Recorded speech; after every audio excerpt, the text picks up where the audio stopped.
Mej, kono kadide? Mej. Liben nan ki cermen roanen. Arajan even mumotor rena pairen wairen mat. Jarang lain jarang langin tokoyo, japo dari kan inda inarang inen tumur inen jabro payan kulit tumur. Tumur kia itu ni kan lah jejang kan jela.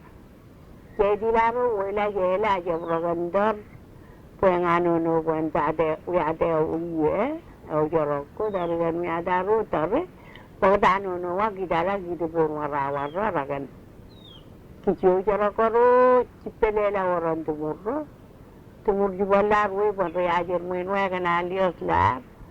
Alor nada tille pukta ko yor muja ola nar da jabro lias la na chubana yo pukta ko yor nen sin sup tabu jur tumur jabro na ko jiba dala ni jendang au juti tiranar mare biar jabro au ju na nen sin lo la ya tumur tabu jabro bo ni bayorom konen juga kadang jayoro ngoni tapi timur jabro juga kentas ne timur kentas daru tilla jabro takda takdaru tilla